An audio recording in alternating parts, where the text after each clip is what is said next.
Do not come. Do not come. I'm gonna come.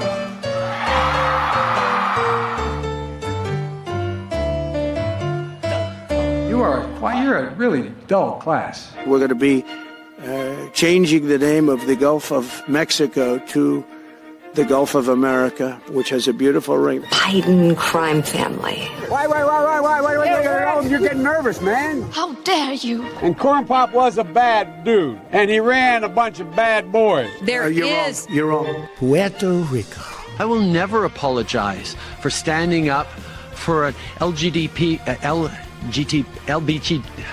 I intend to resign as party leader. LGBTQ2 plus kids' rights. You're a lying dog-faced pony soldier. As prime minister. The level of admiration I actually have for China. Oh, son of a... But he called her a third-rate politician. He said there are communists involved, and you guys might like that. Good morning. Sunday morning. Shut up, silly woman. America will never be a socialist country. Oh, I'm in trouble. America was founded on liberty and independence and not government coercion, domination, and control. To collapse the liberal international order. He is the smartest man I know. You know the thing. It's the Donald! Oh my God! No, but I mean, it's not about, I know. Everybody's always blaming me for everything. Called the wrap-up smear. It's estimated that 200 million people have died, probably by the time I finish this talk. Please clap. Please woot! Everyone, no, please woot! I can't move. My arms don't move. Woot! That's how we started off. I can't move. It was lovely. No, I loved all of your performances. They're okay. We'll pin them. We'll magnet them onto the fridge, but they're coming off in like a week. Absolute pleasure to have everyone here. The ABF's away, so the GCA will play. I was thinking about inviting Alex Jones on because whenever ABF leaves to go off and do something and isn't on the show, everyone always gets really big guests. So I figured it was just like a freebie, but Alex didn't respond to all of my love letters. But first, Jake Martin. I like the second I like hit that go live button, I see that woot, and it puts me in a good mood, which is great because tonight might not put me in the best mood. Roll the clip. Now, how about a smooch, huh? Please, sweet baby Jesus, please just let me finish Expedition 33 before the nukes start flying. Please, sweet baby Jesus. Oh. I just got the 5th character in the party, and Yes. He's awesome. I was so happy. But more on that later. Hey, how you doing, buddy? I'm doing good. I've been trapped in the fish tank and not paying attention to anything that has happened since Friday. So this is going to be a very educational stream for me today. There you go. Yes. Well, Chad seems pretty confident we're not going into World War III. I'm mildly concerned. Nerd Scalp, how you doing? Do you remember your name still changed? Oh yeah. I left it like that on purpose. No, I'm doing good though. I got out of work a little early, so happy about that. Was able to make it on the show, and yeah, I'm waiting for the war to start because then hey, at least I don't have to go to work. Wait, how old are you? You're still draftable, aren't you? Technically, no. Long story, but technically no. Oh, you stubbed your toe really hard one time. Me too. We'll go with that. Yeah. I'm too retarded. Oh, I think we all get a pass on that one. Yo, Pops. Absolute pleasure to have you on. The last time you were on here, you were live on the ground. How you doing, buddy? I'm doing good. Just got back from Santa Ana. There's a little gathering going on over at the city hall. But let me just say this. I think I'm getting noticed out there because someone doesn't like me. So when I got back to my car, someone stuck a piece of gum on my bumper. I think they're sending me a message. Sons of bitches. So wait, actually, who does that? What? That's well, you'll be happy to know at the very end, if we have time, we'll mention all that stuff for 5 seconds because you'll never believe it. We have even bigger, more important stories to talk about, like World War III. How you doing, buddy? Oh, I'm doing pretty good. Haven't really been up to much lately, but you're looking pretty getting draftable these days. Yeah, I'm getting there. Preparing myself. Yeah, nice and tall. You'll be good to take cover fire behind. We'll lay suppressing fire down for you. They will raise the age of the draft, and lower it. Yes. Yeah, lower. No, Oh, raise. okay. Raise. So Raise I and only lower. got a year. Yeah. Then I'm I good. know. Well, Shmoosh just started kidnapping everyone off the streets. You're 55 years old, send you in the front line, turn you into blood and guts all over the ground. But we fully support that on YouTube, or else they demonetize you. I am not sure. I might just have to remove. I might have to unlist this stream. I give it a week or two. We might have to be careful what we say on YouTube. True. And now Yo Pops. Hey, Yo congratulations. is gonna have to worry what he says on YouTube. Well, Monetize, boys. We'll see. How's it feel, Yo Pops? Feels good. Still feels very surreal and also scary at the same time because it means now I have to be very consistent and give the people what they want. And we'll see what happens. Actual game with Game Edge. He's trying to man up a Polonaz, perhaps the worst car ever made. Law. What? Someone translate that. Sorry, someone translate that. I don't know what that means. Did the gay man just outman us talking about cars? Us nerds don't know anything about. We'll get you one of these days, Ben. Sorry, ABF's not here. Yeah, true. Got it. True. So, Retard Finder found one. War is retarded. Agree? Disagree? Absolutely agree. Agreed. Oh yeah. Agreed. So, who here wants war? Anyone? Nobody. No Listen, one? I say Okay. if we're gonna get Excellent. involved in any war, we just turn the entire area to glass, both sides, and say fuck it.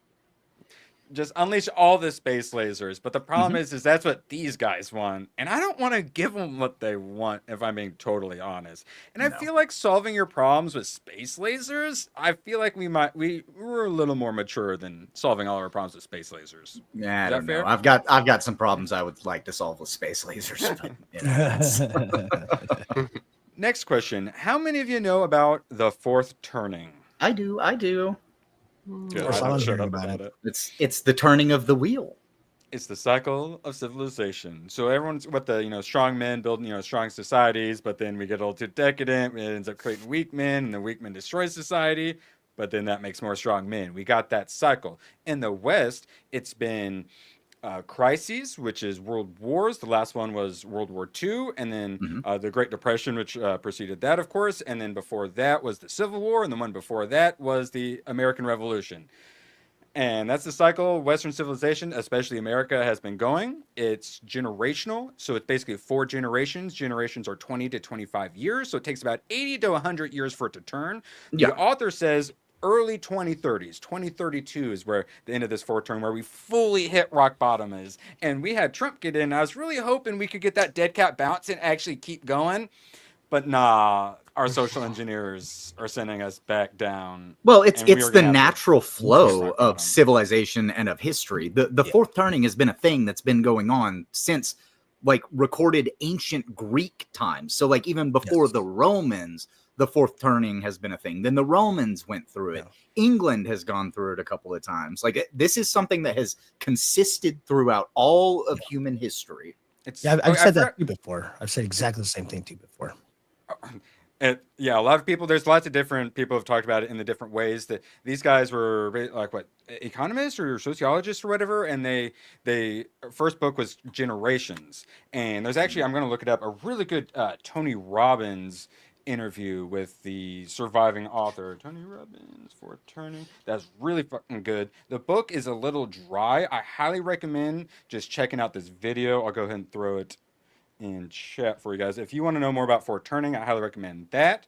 And Tony Robbins, the way he found out about it was through Generations, which Bill Clinton told him about. So you don't have to believe in the cycles of civilization. Our elite and leaders and social engineers 100% believe in them, and they understand them, and they use them against us. And we got this wheel, and after the crises, we go back up to an awakening, which is a spiritual revival, in our case, usually a Christian revival, because everything goes to shit, we turn to God, and then we end up coming back, and then everything more unified, and then we get to that top, and everything's great, and then it gets too good, and then white women ruin everything. Interesting fact. Actually, Tim Pool, yes, Dim Fool, wrote a decent song that describes the four turnings. And he shows, but he does it in a more political aspect where it goes from like communism to liberty to fascism back to, you know, like all of these different like ways that things change. And it's all about the will of the people. And that's the name of the song. So it describes the fourth turning premise really well. Nerdsat, you got any thoughts on cycles of civilization? You feel like this is all bunkum? Well, I do know that there's the age-old saying, those who don't know history are doomed to repeat it. So I feel like we're living in that cycle constantly because we never learn. And you always think you're different. You always think you're different. Everyone always thinks it's the end times and whatnot too. The problem though is this cycle. Now we have nuclear weapons and space lasers, and that's the problem, is they want to stop that cycle and send us into the depths of hell of a post-apocalyptic world or a sci-fi dystopia, because they know if we make it to that awakening phase, we get past that crisis, we are going to get rid of these globalists. So this is their make or break moment. We are either going to go into the depths of hell and absolute dystopia, or we're going to go into space, Star Trek civilization style. Yo, Pops, you think this is crazy bunkum, or what are your thoughts on cycles of civilization?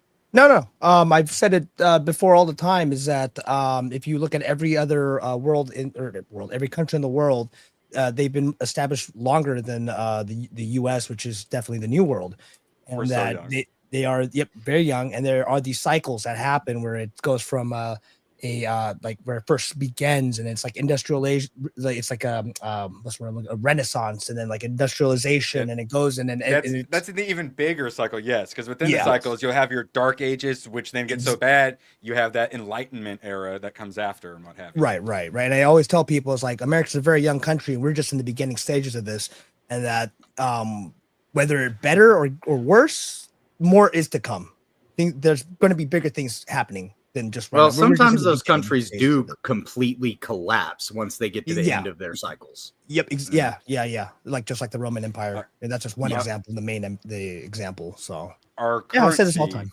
Is also very overdue. Nagranol, we talking some bunkum, or are these cycle civilizations making sense to you?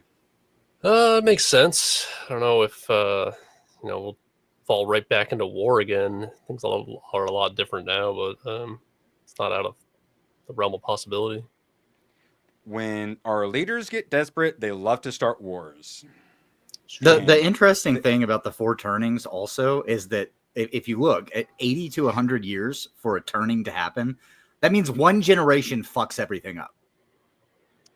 I don't want to say the boomers. What really decides, it's because it comes down to archetypes, and it's all based on how old you are during that war, during that crisis. Because some people are the kids who have to see, their fathers and brothers be sent off to war and die. You have the people actually going off to die. You got the ones who are like the leadership, and then you got the actual olds who are the ones in Congress sending them all. So every different, depending on what age you are, you experience war different, and that sort of thing. It leaves a mark on your psyche. Most of the boomers grew up right after World War II during the golden age, as America was having its dream of a white picket fence and a family of four. Charlie. And no, no, we love you, Charlie, but no. So things happen very slowly, and then they happen incredibly fast. And this next 5 years, I would say 5 to 10 years from now, the world maps are going to be looking probably quite a bit different. Our Agreed. currencies are going to be quite a bit different. We are, God willing, not going to be having like carbon and like calorie ration cards and social credit scores and digital IDs. They're pushing the digital IDs hard everywhere. When everything crashes, we're going to be getting those digital IDs. We need them for the digital currency so we can get our UBI, all this stuff. So it's not even just the war, it's what they use the wars for, to create new world orders, which is what we got post World War II with the Bretton Woods Agreement, all that stuff, establishing America as essentially the global superpower. This is about taking America from the global superpower and bringing in that Chinese century. War is Shit's been always planned just for a a long time. tool for change. Yes, That's all it ever is. It is a tool for change. What's it? And a big chess war's a game between racket. the elites. Oh, literally, and that's what we will be discussing. Is everyone wants to blame the Jews for everything, but ultimately it comes down to the British Empire back in the day. But then they aren't even Brits; they're like German, like Transylvanians and shit and whatnot. We're all to blame. Yep, And it's not one little brick. There's many bricks in that pyramid. It's the whole damn system that's the problem. And if you're blaming one little group, you're not understanding the big picture, which we'll be discussing before we get into a little bit of the nitty gritty. So, anyone else? Last thoughts on the fourth turning cycle of civilizations before we move on. I think I'm gonna pick up a copy of that, honestly. No, it's kind of dry. I only made it like halfway through. Just watch that video. Sounds good. Yeah, send me a DM or whatever, because it explained really well. And someone else explained it really well quite some time ago. I remember this one. So this was pretty instrumental in my early political awakenings. And we are in the end game, guys. This next 5 to 10 years, this end of the fourth turning. I was hoping, Trump got in. We were all quite happy. Hopefully we can skip a world war. Maybe, Europe, Ukraine, Russia. It'll but everything will be good. We can skip the world war. I'm not entirely sure after today and like Trump's truths. I'm not entirely sure we can skip that world war unless a miracle happens and some very, very cool heads prevail. Currently, we do not have cool heads, which we will be discussing. And that's the problem. People get all heated, they get all tribalistic, and they forget about the actual end game. And for these people, these rulers, this is actual biblical Armageddon, Third Temple, Gog and Magog type shit. These weird, crazy ass, like the Bush Nazi, like Zionist neocon weirdos. They're not fucking Jewish. They're a bunch of weird, like Christian Freemason, like Satanist, weirdo, and creepy occultists. That's the actual religion of the leaders. It's like George Soros, he's Jewish. He helped round up Jews. It's globalism. It's an ideology. And one could argue above that pyramid, the real problem is something a little more intra or extra dimensional. Speaking of extra dimensional, Mo Zamboni. Hey, sorry about that, guys. I had to edit some videos. I'm here though. All forgiven. Honestly, I might find an excuse to back out too and play some Expedition 33. Hey, you want to host? Yeah, I can host for a bit. You got to come back though. I got video to edit. Or you better get them super chats up too. Or yeah, we'll get the super chats up, and I'll just have everybody else inform me about everything. Norman does play the game on stream. Yeah, true. Yeah, and just throw it up on your camera. Always highly recommend. When we're talking about this situation, it's the British that helped set up Israel. It's the CIA and the Bush people and whatnot that helped overthrow the Iranian government multiple times to install us and get us in this situation. It's very much we are all to blame, particularly in the West and also Middle East, for this situation. We all suck. Anyone you want to pick one side over, unless that side is America, feel free to fuck off from this conversation. You will not you will not enjoy yourself, because we are looking also bigger picture here. Keep in mind that America was a lot of the reason that a lot of this shit got as fucked up as it did. Like, we had some really shitty people in power that did some really bad things and put some awful people in power, destabilizing regions just for on purpose capital gain. Oh yeah, and we'll be getting into it shortly. We have a video that is always, it's nice to watch every few years about the 7 nations that they wanted to all take out. The final one is very interesting. First though, for years Netanyahu propped up Hamas. Now it's blown up in our faces. This was day after October 7th, where they arguably also stood down. And then you look at how many of these terrorists the CIA funds and creates and arms and trains. guys, we're we are all to blame for this. Everyone's the bad guy.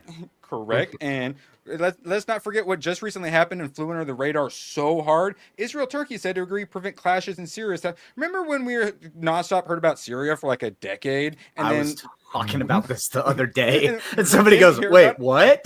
Yeah. And then we didn't hear about it for a while, and then all of a sudden it's like, oh yeah, no, they're overthrown, and Turkey and Israel are just taking them a second. Okay. And then that gets down to the larger plan where a lot of this is power-hungry, crazy maniacs who are super unpopular. Netanyahu is pretty much like Zelensky style, super unpopular, trying to start world wars to keep himself in power. Absolute maniac. And this is part of the basically a bigger, the Greater Israel Plan is often what it's referred to as. It's just an empire. It's expansion. It's what all of us do throughout history. It's something that needs to be kept in check because we keep having world wars and now we have space lasers. So we need to stop this. Please God. And I started getting into politics shortly into George Bush. Huh. Yeah, me too. Same here. And so a lot of us are getting flashbacks of this, and some of us, a little more conspiratorial, know about the Project for the New American Century, where they said they needed a catalyzing event, like a new Pearl Harbor. Yep. And then we had 9/11. Bingo. That was when I got into politics. I was very young, and I suddenly started giving a shit about what was happening in the world. One generation later, now they're doing it all over again. It's almost like this thing goes in generations. And then Nagernal, why don't you go ahead and share that video? Because yeah, we got General Wesley Clark. Well, this is back in the day when he was I think he was like running for president or something. He said some very interesting things. It's like 2 minutes long. Takes a second to get to the best stuff. Full screen if you can. And yeah, need some louder audio. Yeah. Also need you to share the audio. Yeah, audio's not being shared. You have failed me, Nagernal. For the last time. Why is it not sharing audio? Apology accepted, Nagernal. Share the whole window. I think you have to share a tab or something. It gets mad.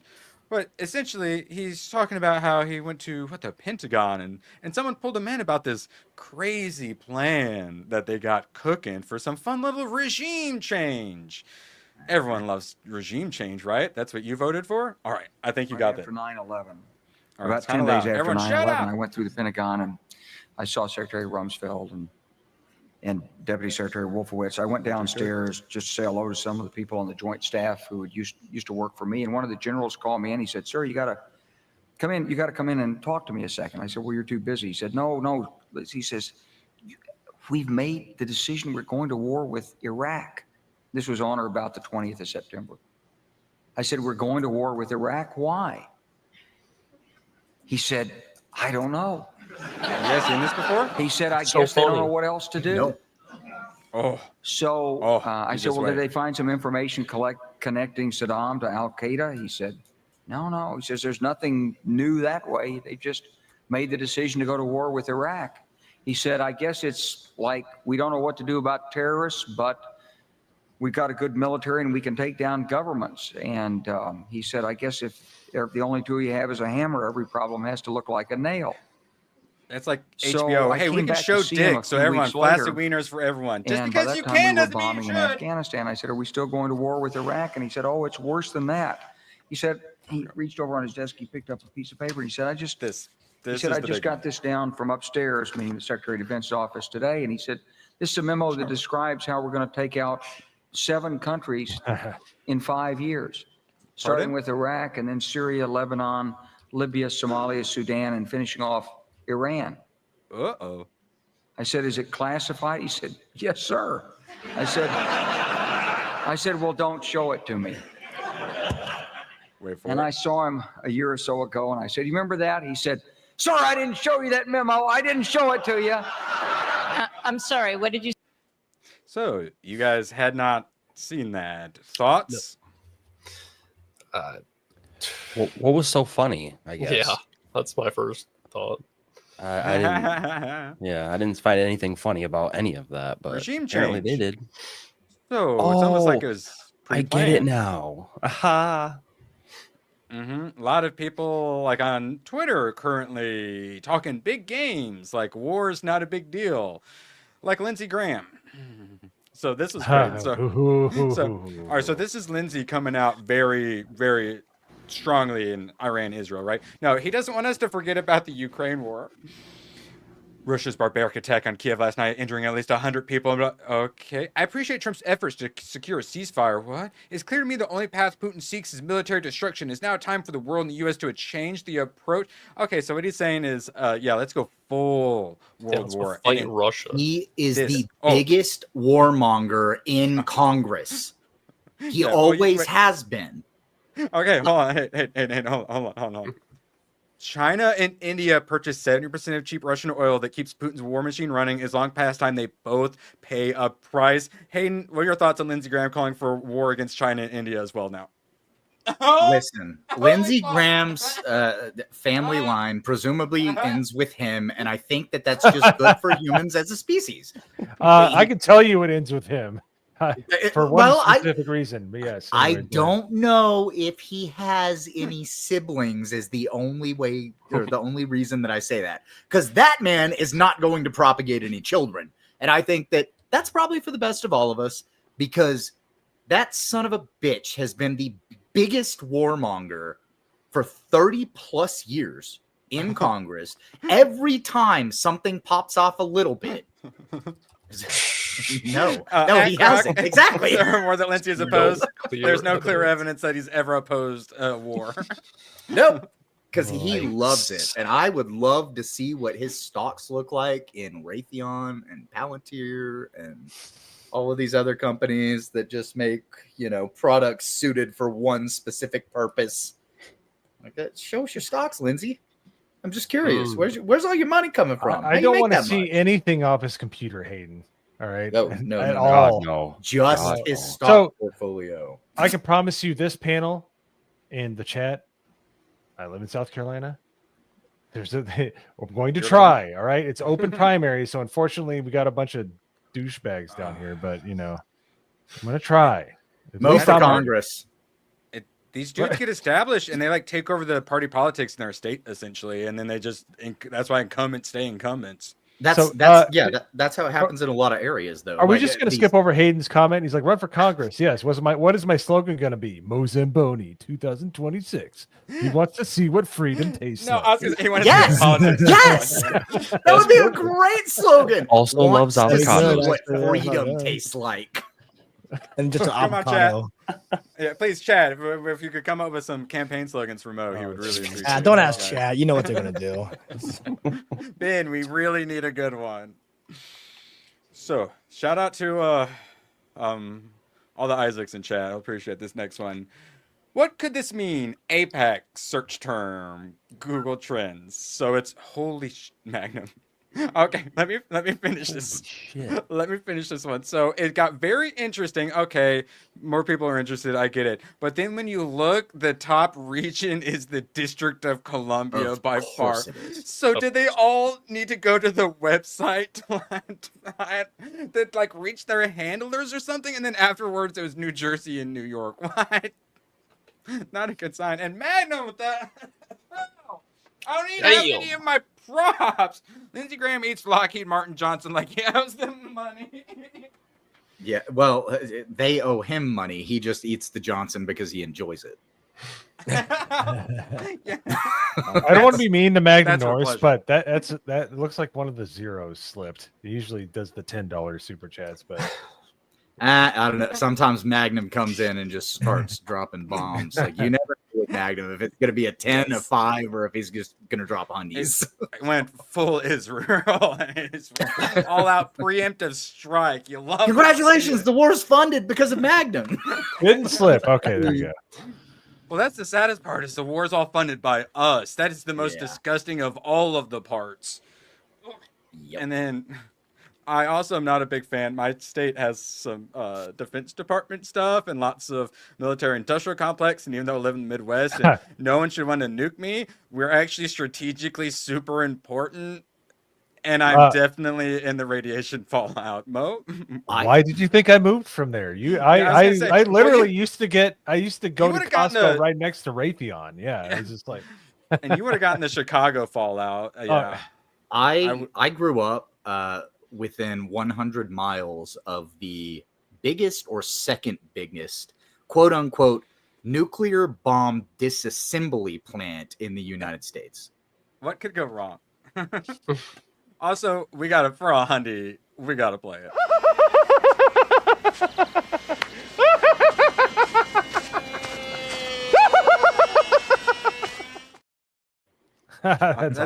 That's the impression of me as I'm playing Expedition 33 as the nuclear fallout hits.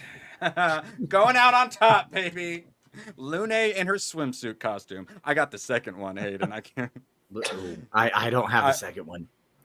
Oh, it's I the haven't one... seen the second one.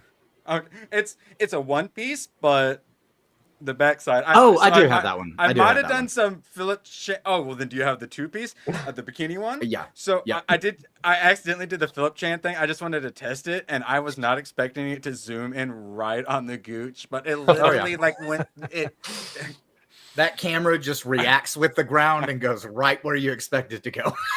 I gooned way harder than I meant to. So I try to only use those costumes where it's appropriate. Like I just got to the ice area, so I slipped her into the bikini because it's environment appropriate. Absolutely. Yep. Obviously. All right, back to World War III. But I have Luna using fire powers constantly, so it's appropriate for her to be in a bikini and ice. So True. Well, I do the fire, catch them on fire, and then use that ice one that lets go a second turn. So it's basically just like a free damage, like everything. But more on that later. Yeah. We got to talk about how a lot of people are just like, oh, well, this is just Iran and Israel, and people don't understand how world wars happen. It's escalation and it's alliances, and the escalation is going out of control, and the alliances are already like, oh, we're going to have to back our bros. And what's going to make that actually finally happen is if America joins in. And if we look at the truth from today, it's looking like America is going to want to join in, but it's not just joining in against Iran. It's going, it's Russia, China, North Korea. It's many others, though, especially if you look at like BRICS. The biggest freaking countries on the planet. Yeah, so this isn't a military alliance, more an economic alliance, but still Brazil as well, India, South Africa, Egypt, Ethiopia, Indonesia, Iran, and the UAE, which is also right up next to all that stuff as well. So yeah, something that people need to remember is that a world war is classified as like there's multiple theaters of war. And why do we call it theaters of war? Because there are different countries warring each other all over the place. That's why America became the world police, essentially, after World War II. We have bases everywhere so that we could try to mitigate any, big conflicts that would happen between people. And then that power went to the heads of our politicians, and they decided to use it as control, and now we're not able to mitigate shit. But we're going to be involved in everything. Uranium or get the fuck out. I don't believe you. And we all lived through it. I don't. So here's the thing. Alex Jones has been talking about this for a long time. They've probably had the material for like a decade plus. Yeah. And at least material that's right below, so where they could quickly manage to enrich it and get it ready. The problem seems to be is they've been sending a lot of missiles in, and now they have like the new generation where they can actually manage to get past the defenses. The real problem is they've had the nukes, because everyone has nukes. All these rogue they all have nukes. Nukes have proliferated like crazy. All of them. They all have the nukes, including probably Iran. And you have it for the mutually assured destruction situation. But then we got it only takes one. It only takes one to all hell to break loose. We got the little Satan and the little great Satan where we're keeping Iran down. And they're like, we just won our nuclear program. But no, they probably did more. But the real issue is now they actually have the delivery systems for it. That is the actual real issue. But they love that forever. Oh, they're 2 weeks away. They're 2 weeks away. Because it really, really helps their goals when they've probably had it for a long time. They just can't admit it. But they were able to defend themselves. Now they can't defend themselves from it. And that's probably the actual real reason. Not because, now they're finally, that 2 weeks is finally up. Probably not that. It's probably because they actually have the delivery systems now so they can actually do it. And holy shit, they have crossed so many red lines doing this. The escalation is going to be continuing. And I'm not sure if we're going to be able to pull back. Do any of you guys think we're going to be able to pull back and keep this very limited? I think the only way that the pullback actually happens is that Iran exhausts their dummy missiles, because their strategy right now is sending dummy missiles toward Israel so that the Iron Dome and the different protection systems that they have try to take out those dummy missiles. And then they send in their actual missiles that have like smarter targeting and stuff like that. The only way that this is going to de-escalate is if they run out of ammunition, which some people think may be happening sooner rather than later. But keep in mind, they don't have oil princes in Iran because they're broke. Well, here's the issue, though. It's probably not going to be Iran that would be launching the nukes. It would be Pakistan launching the nukes. That could come out of left field, but Pakistan is also having trouble with China. Like they're constantly having their dance-offs at their border and always mad at each other. So. Well, and that's the problem, is that then they send the nukes, and that gives India their excuse to be doing the nuclear war they've been wanting with Pakistan forever. Yeah. Which that's like the real concern, is the Indian-Pakistan nuclear war. And then all of a sudden Russia's like, well, everyone's doing this. We're going to just do whatever we want to shmooshmain. And then China's going to try to stay out of it till the end. They're going to go after Taiwan. And then they're going to go after Taiwan and try to deal with that. Let us destroy ourselves. And then come in late like America did in World War II. And suddenly we get involved with everything because we are the world police and have bases everywhere. Europe gets dragged in. A Muslim uprising happens in there. Yep. Nagno, do you have thoughts? No. Excellent commentary. Hey, at least you're honest. I think it's like anything else. War is like sex. You can once you're actually committed to doing it, you're not going to be able to pull out. So, that's pretty good. I thought like you're gonna want to, because there's so much like just like with sex, there's so much that the benefits that come from it. With that, it's just like a good feeling. With war, it's everybody gets paid, everybody gets money. Destabilization across the earth. People let places like Raytheon to make money hand over fist. It's just you can't. Well, like Lindsey Graham literally cannot contain himself. Which is not hard for. This is the only thing he gets off to. Yes. Oh, and they don't just make money on actually like fighting the war. The big part is rebuilding after. Yo, Pops, did you have thoughts? So have you guys ever heard of the term near peer adversary? You guys ever heard that term? Yeah. No. So a near peer adversary is an adversary that is on par, is little bit below or probably on par with the technology, military technology, and the tactics of whatever country. And so I don't know if this is pertinent to the conversation, but the U.S. just got done fighting a 20-year war against a bunch of farmers in sandals, right, and whatever, and literal cave dwellers, ancient guns, right. So people are I forget who the experts. Let's say they were saying that like the U.S. is not ready to fight an adversary with military technology and tactics that are on par with the U.S. And that would be mainly Russia. China might be a close second, but China, we don't really know. They could be a paper tiger. One side says the paper tiger. One says their technology is starting to advance and catch up with the U.S. So if we get into a war and the Russians and Chinese get involved, there's a good possibility that the U.S. is not ready for this. And because you have to remember, current wars are fought with tactics from the previous generation. So we may be in for a rude surprise if Russia and China gets involved and the world superpowers, let's say, start getting involved. Because it's not going to be. We don't know what war looks and cavemen, quote unquote. So. Well, we are getting some ideas of what this fifth generational warfare is going to be. It's talking drones running into buildings in America and blowing up. The next 9/11 isn't going to be airplanes. It's going to be quadcopters and swarms. Cyber hacking, things like that as well.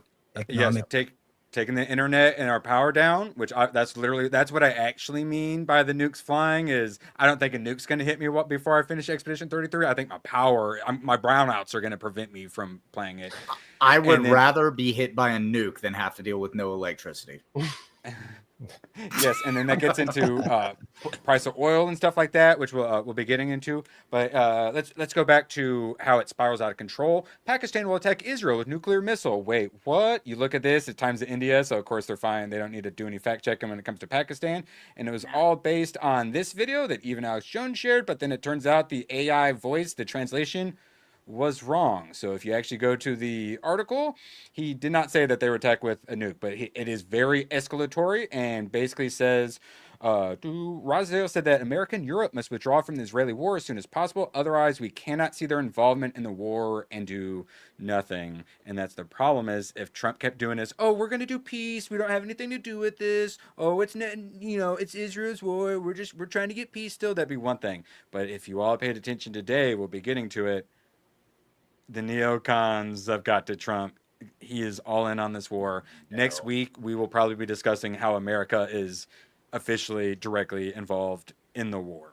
Jesus. Sadly, Hayden, we'll be getting to him. You're not going to be particularly happy. And then we get things like China announces they back Iran. That's bad. And then we go to CNBC. I had to go to the Strait. I had to go to the mainstream media because I wanted that straight news with no spin. Why Iran won't block the Hormuz Strait oil artery even as war with Israel looms. Oh, thank God they're not going to block the Strait. This is them beginning to block the Strait because apparently they are scrambling the GPS or something that's causing crashes, or they're just purposely doing it. And if we do that, what happens? $200 to $300 per barrel oil. And what does that do to an economy that's run off of oil? Every single price goes up, and economy, as Yo Pops pointed out, goes way down. And I work in the oil field, and my paycheck doesn't get any bigger. So that's pretty much that's discussing how this can spiral out of control very quickly. Now, is that going to happen? No, but where we are currently heading, that is what is going to happen unless we get barring some sort of miracle. The escalation is going to keep happening, and then those alliances are going to bring more and more people in, and we get more saber rattling, we get hot heads going, and then say Trump's like, all right, no, let's back off. And then mysteriously, some American city gets attacked, and we got Pearl Harbor. I guess we're in World War III now. Do you guys 9/11 again? Damn it! I do not World War III fearmonger. Some people love doing it. If I'm calling it out and being concerned, there's very good reason, and I think there's very, very good reason to be concerned here. Let's bring it down to basic humanity. If you have two hotheads trying to start a fight with each other, and you're going to be the peacemaker, chances are you're going to get sucker punched. Plain and simple. Because they're looking for a fight, and they might just sucker punch you. That's the problem with USA being in this war, because I was 21 when 9/11 happened, or I was just about. Luckily, my dad was ultra-based. He called out Trump before Trump even was popular, and he's like, hey, I called him. I'm like, dude, because I was like, literally, I went to school 30 minutes from Fort Bragg. I could have went to Fort Bragg and enlisted. And he's like, don't do it. He's like, I don't like Bush. Like, and he fought in Vietnam, so he was like, okay, I know when the bullshit happens. And he dealt with it for 4 years. So he's like, but that's the whole thing, is us being involved even in a peacemaking way without spreading allies democracy to help us, spreading democracy. Get out of there. These guys don't care that, like Israel is like the little fucking dog. Excuse my French. Like the little dog in Warner Brothers that talks shit with the big giant bulldog behind him. If we're not the bulldog behind them, they're going to shut up. That's the problem. Israel is expecting the rest of the world to like the rest of the Western world to get their back. Then that's a bad idea. We need to tell them, no, you got your own. You did this by yourself. You need to get on it. That's what we were hoping would happen. But as I'm going to be getting to, no, the reason they did that attack was to drag us in, to give us no option, but to drag us in. And then from there, it escalates wildly out of control. Not even God knows where it goes from there. Whew. Now, a lot of people, MAGA people, are like, hey, this is not what I voted for. And we get a lot of the woke lights. We got all the neocons, of course. They love themselves some war. There's no other choice but to have World War III, guys. Joking aside, the reason the online isolationists, you mean like our founding fathers, are having such a meltdown is actually not even they are anti-war. I've had enough Constantine, by the way. Sorry. Oh, I do not follow this loser. Current events are shattering the illusion that their hot takes are representative or influential. This is why they're so upset. No, I don't want World War III is why I'm upset. Retard. Like, oh my God. I don't even know who this guy is, but damn, what a shit take. What is his nationality? He's he's Russian, but he's like 686,000 followers. No, but I'm saying like he comes from he's a refugee from Kazakhstan or like Kazakhstan is, hey, pretty much. I can't remember what it's from, but he's a refugee from the wars and pretty much. And he started out as being like a Lindsey Graham / Jordan Peterson, but then he started just pooping out just the worst like takes ever. And he's been on that train for the last 4 years, and it's like, all right, you've lost the plot, dude. Like he tried to grift that, and now he's like the true colors are showing. Warmongers will always be warmongers. Mm-hmm. They will always have an excuse for why we need war. Despite the fact that President Trump has always been pro-Israel and a hawk on Iran, is that the illusion was flattering to them. You just didn't understand Trump. Thousands and thousands of likes on their post about how Churchill was the chief villain of World War II, going straight to the Nazis, of course, and Israel is the root of all evil went to their head. They thought they had power. They thought they had influence. And now that they've realized that they don't, they're calling for Trump to be impeached. My thoughts and prayers are with them at this difficult time. Okay, we had some responses to this. Horror and Murata actually knocked it out of the park. It's actually way easier than that. The majority of people who voted for Trump sincerely believe when he said no war, he meant no war. It's the same thing that happens every time any politician runs. They make a statement, and despite all the evidence to the contrary, people believe that statement. Just look at Congress. Majority of Republicans, yeah, blah, blah, blah, blah, suck. No, and then people are just upset because they don't want to go to a war. Any war. And they're upset that someone they thought might keep their promise for once looks like they might not. The problem is he was keeping his promise, and he was actually handling this very well. And then 2 or 3 days ago, it all changed. There really isn't any more to it in the majority of cases than that. Yeah, there's some who are just wildly pro or anti. The Jew obsessed, I usually refer to them as, both same side of, different sides of the same coin. They're all fire. Most of us, I assume everyone on this panel, we're just anti-war. We don't want a world war because world wars are retarded. Am I crazy? Do you guys agree? No, I do. 100%. I do agree, but here's the thing. This is the thing that you realize when you're of a certain age, when you grow up with the Bushes and stuff like that, is you understand the neocons are far more duplicitous and disgusting than the Democrats, because the Democrats are just wearing it on their sleeve. The neocons are trying to, they're snakes in the grass. They try to stay down until they have the chance to kind of rise up. That's the problem, is that they're faking their stances to try to get support from a side that they know that doesn't support them. They know what they're doing is bad. That's why I've always hated Lindsey Graham. I've always hated Karl Rove. I've always hated George W. Bush. I've always hated George H.W. Bush. And even Reagan had some problems. The reason Reagan we have had some major problems. Yes, that's what I'm saying. Like, and I was lucky enough to have a father that taught me the way there, because he was smart enough to kind of see that for what it was. And that's the whole problem. Until we police the side that we generally agree with and say, hey, you need to get out of here. We need to primary out people like Lindsey Graham and things like that, however hard it may be. We need to take care of our own house before we worry about all these other losers. Because guess what? Democrats are taking care of themselves right now. Take that however you want. We need to make sure we get all the neocons out, because they are a dying breed. But as with Lindsey Graham and the Karl Roves and your Ann Coulters and stuff like that, we need them out. They don't need to have a voice in this discussion. And that's the problem. That's why we keep getting pulled into this. If they would just get lost, we would have a lot more, we would have a lot more pull in this discussion. And it's been a fight for the last 25 years, at least for my generation. it sucks. I'm at the ass end of Gen X, but that's how I was raised, was Gen X. So I've been saying for a long CIA, time. Bush, all those people, which is the same faction as the crazy Netanyahu neocon Armageddon types. What are you saying, Hank? Oh, well, I've been saying for a long time that there may only be two main political parties in the United States, which is unlike anywhere else in the rest of the world. But there are factions within those parties that still bind to the core party kind of movement. But we've got 4, 5, 6 major factions maybe that are inside of American politics that have completely different beliefs, but they still stay under the umbrella of a different party, right? You know why? None of us. Sorry, I wanted. I'll just jump in here real quick. Sorry, I didn't mean to interrupt. I don't get to do that with Hayden often, but I'm doing it. All right. So the problem is like we've realized in this country that the Republican Party and Democrat Party are two giant mechs.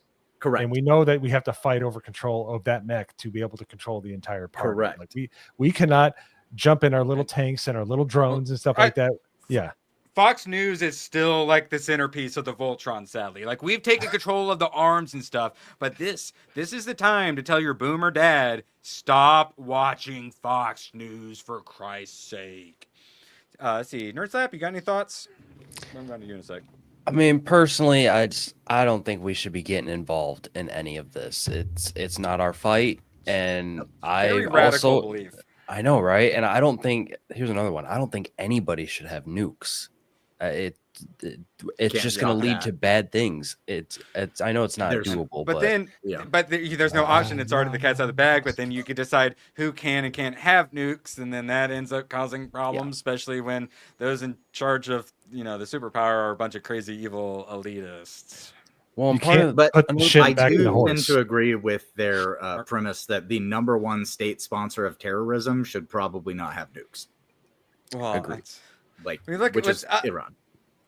Most barely have any nukes, but then if you look at the numbers that us, Russia, and China have, it's absurd. And we are all absolute monsters who should not have world-ending nuclear weapons. Nerdtype, did you want to finish up what you were saying?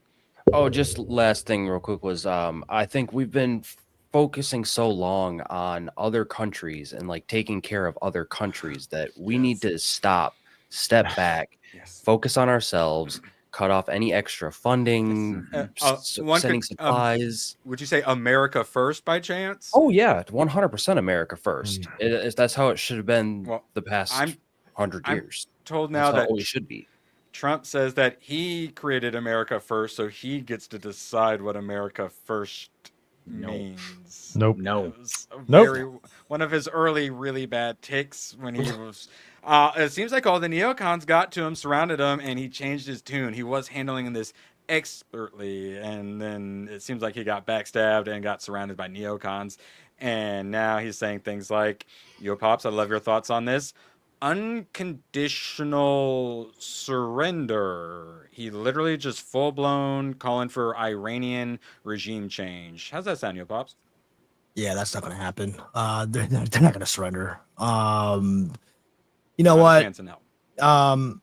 This is I'm gonna be the black pill here for you guys in this group. Please do. Right? I believe that all of this is going on is inevitable. If you look at if you read history and everything about all the different worlds, and history is doesn't repeat, it rhymes. It's not the same thing, but there's very similar things that happen. And this is just my belief, but I believe that this new war, I know they say World War III, but really it's World War IV. World War III was like the Cold War and things like that. During the Vietnam, Korea. Vietnam, right. So I believe that all this is all going to come to a head. Things are going to happen. There's going to be a major shift, whether in political power, a new world order, essentially, and that there's really nothing much as regular people that we can do. We could definitely make our voices heard and do things to try to inform people and do our best to stop it. And I'm saying I'm not saying that we shouldn't quit, trying to stop all these things happening. That's what I'm saying. I'm not saying give up. What I am saying is just be ready, because all this, it's almost pretty much prophecy. Now, if you want to say those prophecies were in the Bible, or let's say Nostradamus, whatever, that these Or just were foreturning. right. Yeah, whether these are prophecies or that these were written and the powers to be are just using that. Let's say like with the Bible, with the revelations and stuff, that it may not be prophecy, but they are using that that prophecy to guide their way into the things that are going to happen, this cataclysmic events and things like that are going to happen. So that's my black pill, that everyone just pray, just pray that everything that that we all survive this, but things are going to happen and there's really no stopping it. And it's not going to be a small crisis. It's going to be an everything crisis. And it's like, we're not going to go into this sci-fi dystopia, but then everything crashes. You don't have any money or electricity. And they say, hey, we got these little cards with our America bucks on them and you can have it. We'll give you so many credits per month and you can actually feed yourself. But you're going to need your global digital ID. Well, you might lose it, or there might be fraud, so we'll probably have to inject it into you or something along those lines. And very quickly, desperate people will go right along with the problem reaction solution. That's all it takes. They have that solution prepared. This is their end game isn't just to blow everything up. It's what they want to do afterwards. They want to order out of the chaos. Rebuilding. Yeah, the rebuilding part. Yeah, order out of chaos. And look what happened during COVID. That was just a test run for things to happen. To things to be. Like they were saying they were testing to see how people are going to respond and the measures they were going to put into place. They were almost going to do like a digital ID type of thing for people who had COVID and all. It's already there. The systems are there. They're testing it out now. Pretty much the game is what are they going to do to implement all this? That really is the kind of the question, the $1 million question. World Wars is their favorite way to do it. That's how the bankers got themselves into power to begin with. We like to say, it goes back to World War II, but then that was because of World War I. And then there's those same people, the League of Nations people, the Rockefeller types, and then create the UN after World War II. And then UN creates all their global government stuff. And then they push all the the SDGs, which then gives us all our ESG and whatnot. All them team up with all the Bilderberg types and create their Davos Forum and all that stuff. And you can actually take this all the way back to Rome. Because Rome, so with ancient British Empire Greece, it just keeps going. It's with ancient Greece, you had different factions that were constantly warring each other, like Sparta and Athens were at war all the time. And then whenever they needed to team up to go after somebody that was a bigger problem, like the Byzantines, right? Like they would team up. But Rome was really where they started the conquest. They would take over an area and then be like, okay, now you're going to live the way we want you to live. And if you do that, we'll allow you to live. And like I said, it's a tale as old as time, basically. It's use war to exact control and change the things that you want to change. Netanyahu is nothing new, that is for sure. No.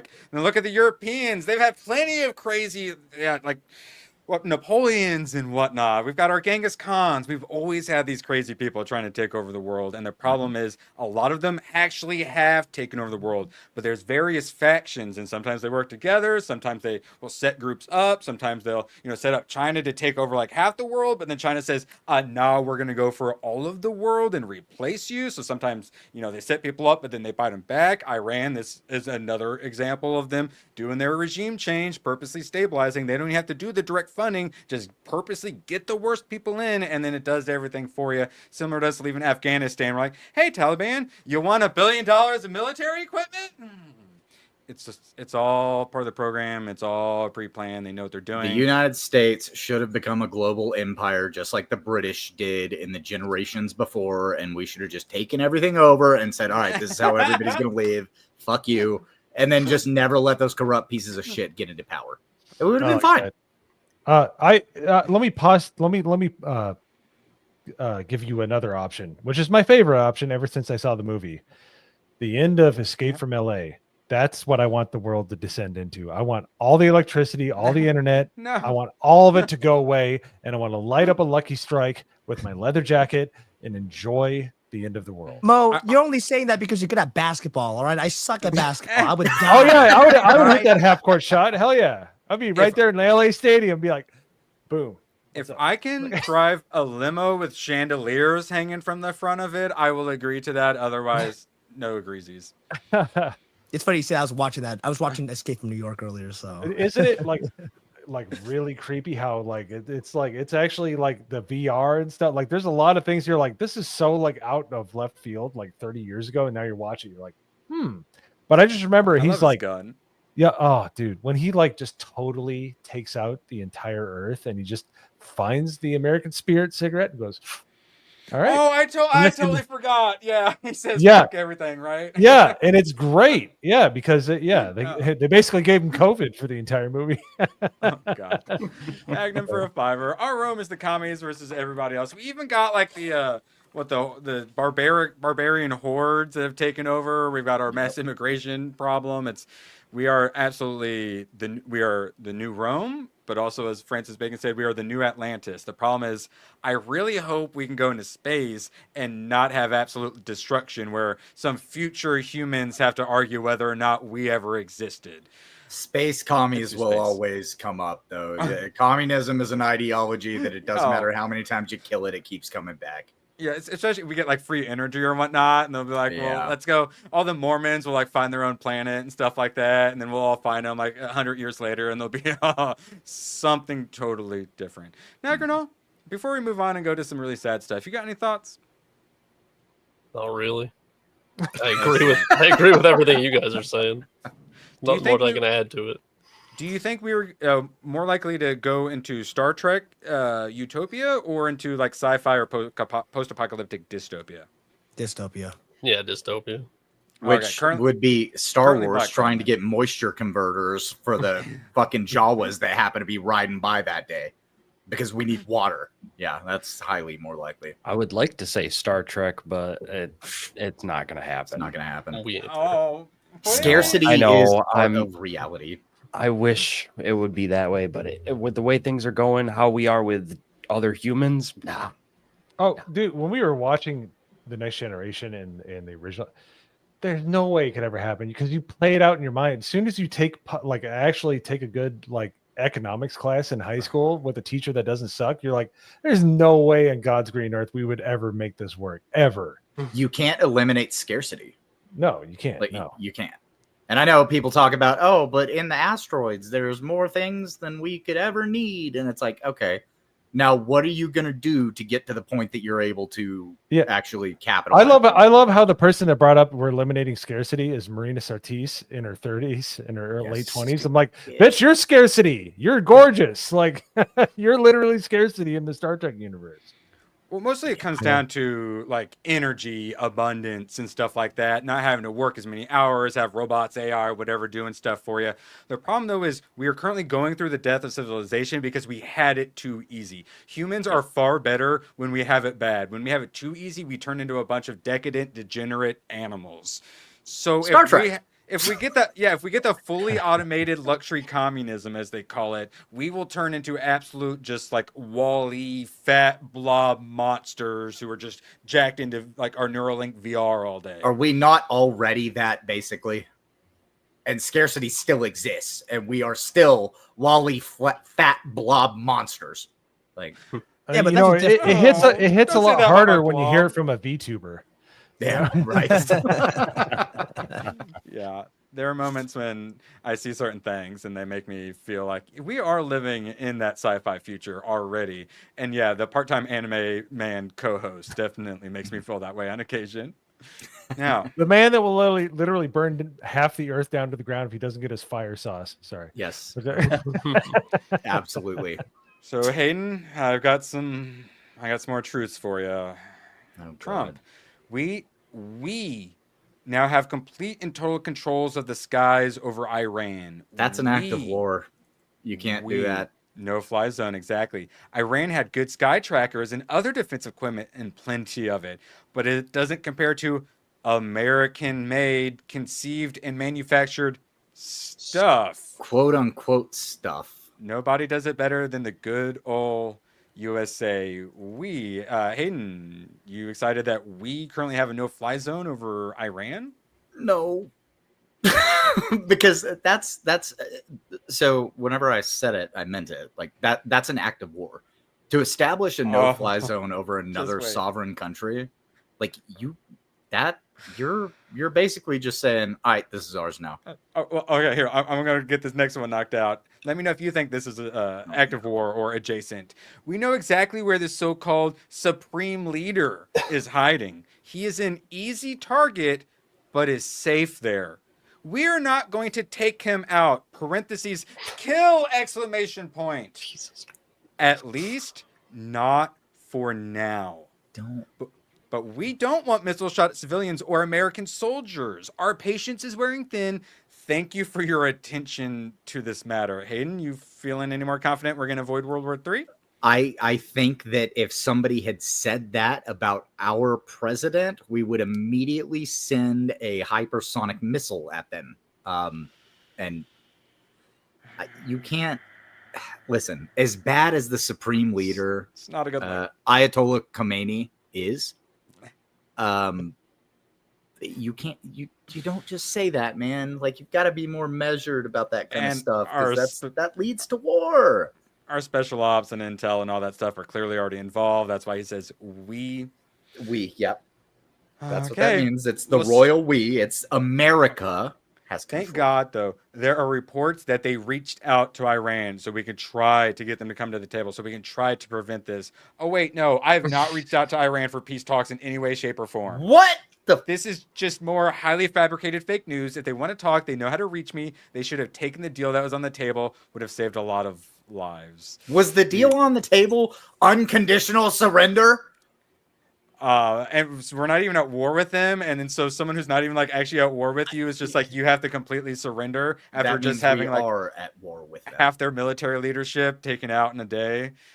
Yeah, we are currently at war. The word is within 2 days, possibly Thursday. We also got the the solstice coming up, and they love their numbers and stuff like that. So most likely, it looks like if we are going to join Hayden by next Tuesday, we will be discussing how we are at direct war with Iran. Yay! How's that sound? Well, like I said earlier, my approach is just turn the whole area into glass before it becomes an issue, and we'll be fine. Who? I had a beat. That was is that Iran? Was that Iran putting in the glass? No. Oh, guys, sorry. I got to go play Clair Obscur. Fuck off. The missile warning system just activated. Sounded a lot like a Panasonic microwave. But anyways, I digress. Yes. Hawaii's getting nuked. Okay, well, we've got cooler heads will prevail, right? JD Vance. Save us, JD Vance. I'm seeing this from the inside and blah, blah, blah, blah. We need to go to war with Iran. Trump made campaign promises that we were going to have World War III. And don't worry, guys. He's earned some trust on this issue. And it feels like a lot of platitudes and nothingness. And people are right to be worried about foreign entanglements after the last 25 years of idiotic foreign policy. And our new current foreign policy is let Netanyahu take us into World War III and make us the great Satan and make us the enemy of the rest of the world. And that is going to lead to attacks within America, which we are not used to.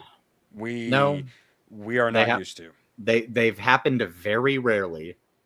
They have happened, but they've been very small scale. We haven't seen anything like they've seen in European countries where, and that's lots of people die. Alliances, escalations in alliances. You want a world war? That's how you get a world war. Holy. And reverse fart out here, preparing us all for World War. I'm going to have to buy some more money gun bullets with that. Well, I genuinely thank you, ABF. I was getting a little down there talking about this. Let's play some fun clips and forget about what's happening in the world. Please. Let's start with my favorite one. This always gets my mood up. Everyone has AIDS. My grandma and my dog go blue. AIDS. Do you guys feel a little bit better? Yes, I feel a little bit better. Okay. Anyway, I started blasting. Bang! Wow. All right, so actually we have a clip. It's Israel actually asking for more missiles.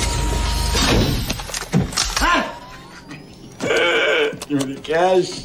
Been here long? Yeah, long enough. Come on, give me the cash. All our tax dollars. Baby, come back! His power level is amazing. It's spectacular. Save us, ABF. Save us. Holy Christ, Hayden. Wait. Yeah.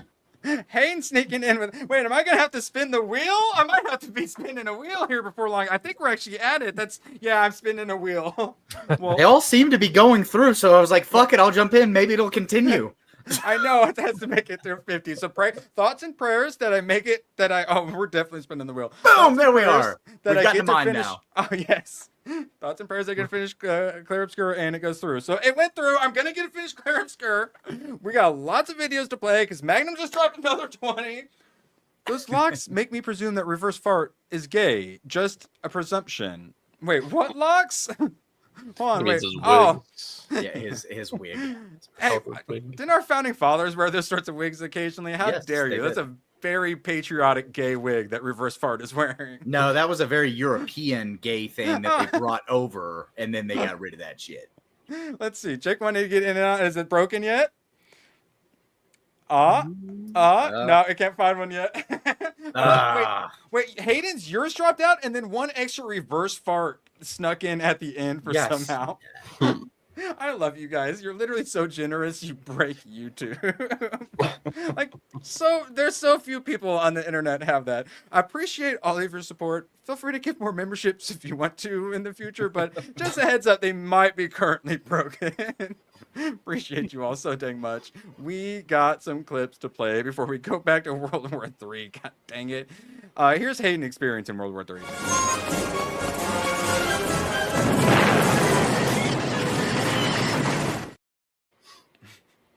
Shout out to Hayden. We appreciate your service. And, well, we got to play Magnum's Crazy Ass real quick.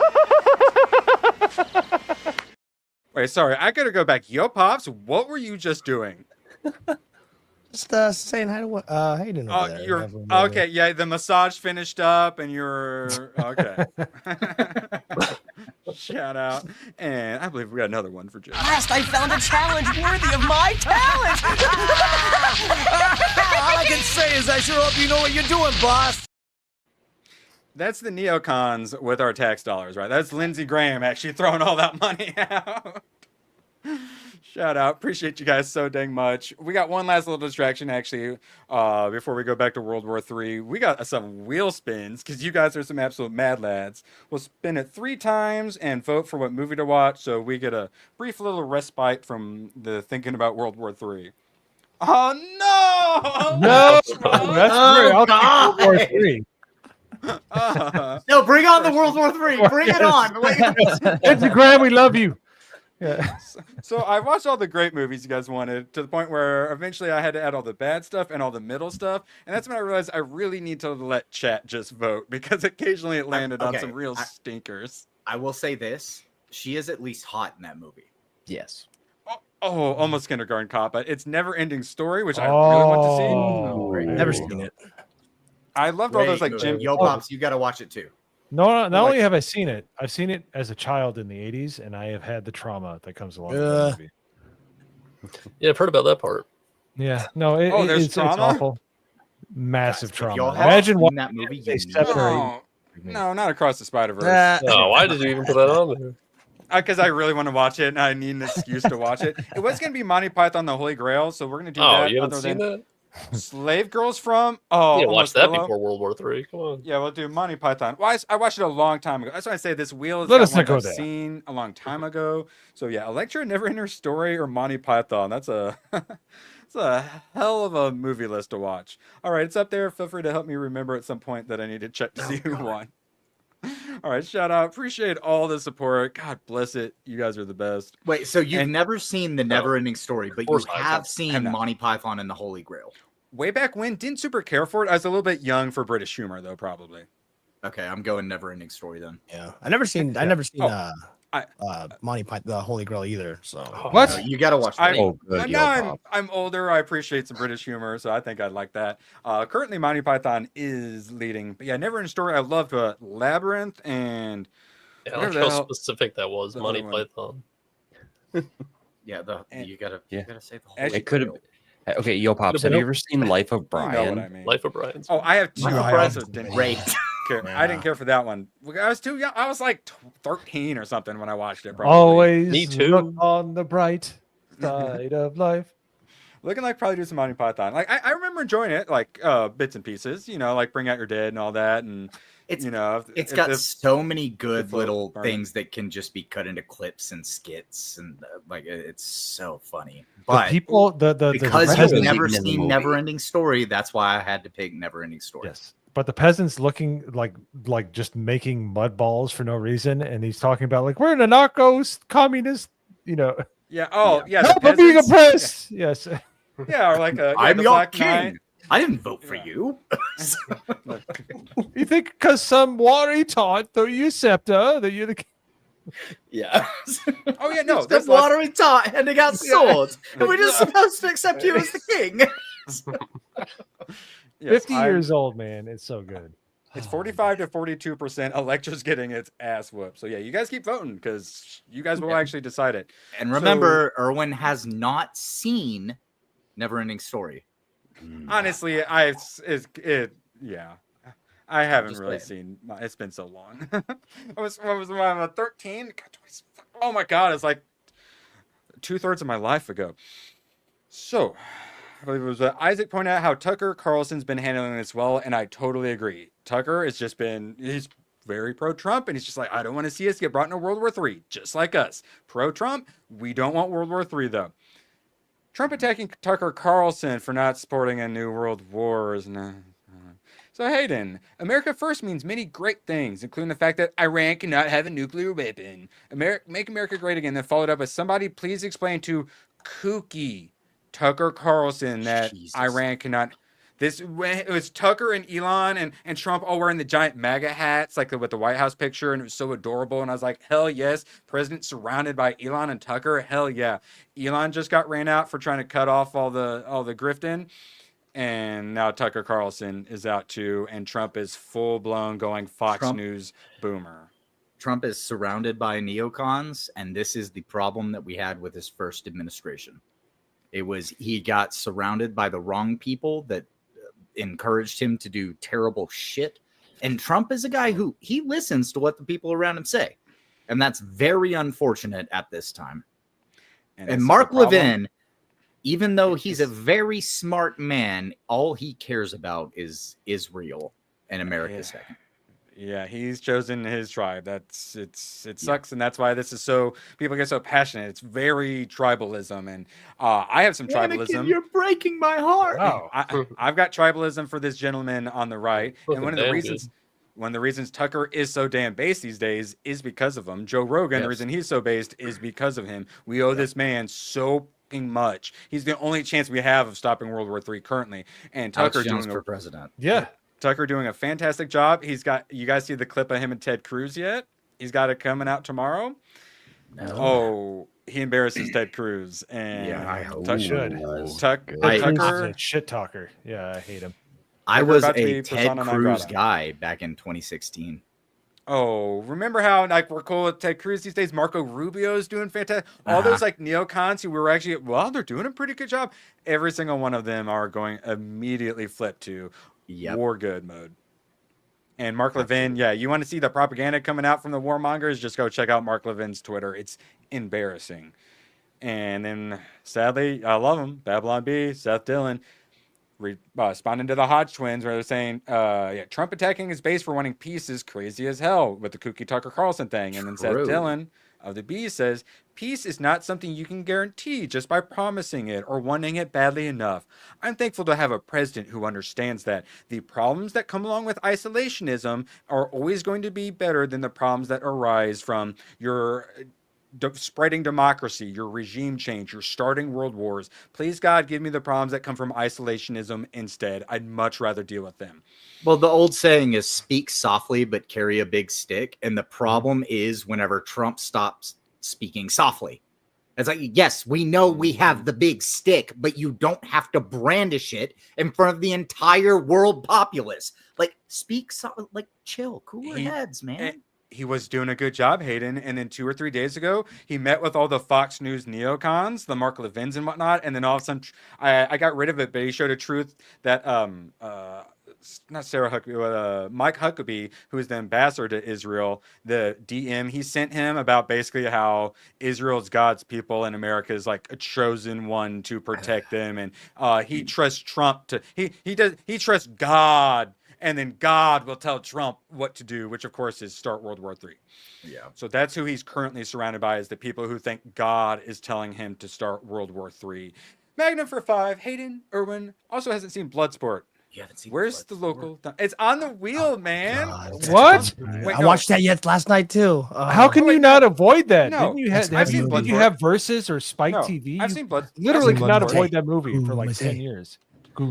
I saw another. Yeah, no, I've seen it. They have Okay, no, USA. Okay, USA. They fight to the death, but don't have weight classes. It's the stupidest thing. I think it's kickboxers. well, they could have is what I have. dark Well, you do Korean realize on that there, early so. UFC was that. Like sumo Yeah. wrestlers would fight like lightweights. Yep. Pride. Saw a recommendation in the Oh, chat. I think I saw Kickboxer too. Then. Freddie got fingered. You ever seen that, Erwin? It's I have back in the day. You'll be happy to hear it is on the list. Oh my god, yeah, it's literally like currently 5th on the list Let's of the wheel. go. Nice. Yeah, we got Blank Man, Beavis and Butthead, Kindergarten Cop. Yeah, sometimes so I like shuffling them and just seeing what movies appear. Also, Never Ender Story and Monty Python are literally tied right now. So yeah, I like mixing them up and seeing what we get. Slave Girls from Beyond Infinity next to Oppenheimer, next to Varsity Blues. All right. Now, are We got these just Varsity movies Blues you haven't seen, or is it It's- like? This is a large mix now. Okay. Like what Dreams May Come, Movie if Naked you Gun, like biopics. and Edward Scissorhands. Haven't seen any of those. You haven't seen Edward Scissorhands? You haven't seen Naked Gun? You haven't seen Naked Gun? I have not. I'm sorry. What? And then occasionally we Leave have right like now. we've got Enrico Palazzo. Dragon Slayer, Step Brothers, Barbarella, Double Dragon, Stripes, Ghost Rider 2, Kickboxer. Wait, I guess I haven't seen Kickboxer yet. I just watched Ghost I Rider haven't 2 seen the other day. Kickboxer either. But have you But seen the don't- Transporter? Because I saw that one on the list too. I have not. I'm sorry. Oh I have the one that I have the actually first seen Transporter is Bloodsport though, Magnum. I promise. You gotta watch Naked Gun. Those movies. Yeah, are you gotta wild. so Good. The original. That's sometime before World War III. Come it's on. on the wheel, guys. The world is gonna end, Erwin. You need to watch shit. Oh, wait, all right. Good point. Let's get back to it because we're already an hour and 20 in. Laura Loomer. I followed her a Fuck. very long time ago because I followed her on Twitter. And then everything she posted was about Israel. And I'm like, I don't fucking care. She drives me fucking crazy. Yes, and she's one of those 110% for Trump kind of people, which it's not healthy. Laura Loomer, why is it so hard for people to realize that making sure Iran doesn't have a nuke is America first policy? It sounds like Iran on the other side of the fucking world. We're very concerned about American safety. And so now MAGA's not happy with her. We're causing a MAGA civil war, and the Daily Beast is very happy about it, wrote an article about it. It's the people who disrespect Trump, who always hang around and try to ask the Trump admin and the Trump family for favors. This is where oh my God. I'm sick of watching disloyal grifters get away with being anti-Trump for profit and then trying to double dip when they want something from Trump. So we're not anti-war. We're grifters, said the grifter. Laura Loomer is somebody who doesn't have her own fucking thoughts. She latches on to somebody and says, I'm going to agree with everything this person says. Whereas normal fucking people can say, no, I'm pro-Trump, but I'm anti all the people who are around him right now who are screwing everything up. They're screwing up what his original agenda was. And you can't stick with that because you can't have your own fucking thought. You have to just go along with whatever words come out of his mouth. And can I just pile on top of what Please. Hayden's saying? Not only does she not have her own thoughts, she doesn't have her own face. My God, woman, what'd you do to your face? God, that's the worst part of this. Yeah, it's yeah. World War III, but damn that Botox. And now, who have I been quite happy with? Jack Posobiec, who used to be leaning towards the neocon and the normie-con side of things. Notice the neocons and woke light, which is what he calls all the people who try to say woke right, basically all the like fake liberal people who kind of grifted off that being anti-woke. Woke light are in complete lockstep in demanding the U.S. get involved in another regime change war, non-accident. Pretty much all of those, like the woke light, try to gatekeep us out of our own side. A bunch of liberals try to say that like we were bad for being Christian conservatives, and then they get kept out of our movement by getting it flipped, and now they're called woke light. Them and all the neocons are all teaming up. It's all of the worst parts, essentially, of the Republican Party are teaming up to try to get us into World War III. I don't like it. Nerd Slap, let's go to you. I haven't heard from you in for a second. Do you, first off, MAGA Civil War, are you seeing it? And what side are you leaning towards? Oh, I'm on my own side. I'm going to be honest. I'm looking out for me and my family first. That's really what matters. I still think, this isn't what I voted for. I did not vote for another war. The correct answer of, do you support Israel-Palestine? The only correct answer is America. And anyone else who has a different answer, who doesn't pick the secret answer, needs to fuck off to another country. America first and always. That's all that matters. We should not be worrying about anybody else. Well, that's the problem, Nerd Slap, is now we're being told, oh, you're not America first. You're just a grifter, just trying to use Trump, is what Laura Loomer has just said. Do you think that might be a little ridiculous? Do you like these purity tests that's going on currently? I can't say the words I want to say on YouTube. I'm going to just leave it at that. Isaac put him pretty well. Isaac put it through the, Grok, please translate this into something I can say on YouTube. We'll go with that statement, yeah. Nagano, please enlighten us. All right. My thoughts exactly. Mo, do you think a lot of people are questioning? We said, I think it was last week, this is the Republicans to lose. The Democrats are more unpopular than ever. Those riots blew up in their face. The Rasmussen guy keeps talking about it. Blew up in their face so hard. If they just did everything we voted for, the Republicans would be in power indefinitely. The Democrat Party would be dead. But Netanyahu and soon, presumably, Trump are about to hand the Democrats a midterm. If they take the House and the Senate in the midterms, it's going to be impeach Trump 24/7. I feel like the Republicans are currently trying to snatch defeat from the jaws of victory, essentially. I don't like it, and I think it is going to cause a bit of a MAGA civil war. What are you thinking, Mo? I think it needs to. If you're not gonna make America first, then I don't care who you are. You might have walked.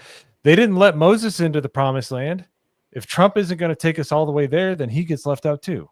So I have no problem with leaving Trump behind. If he's going to abandon the America first, mindset, then I have no problem leaving him behind. Don't care. Like if you're going to spearhead it, but the spear becomes dull and useless, get behind us.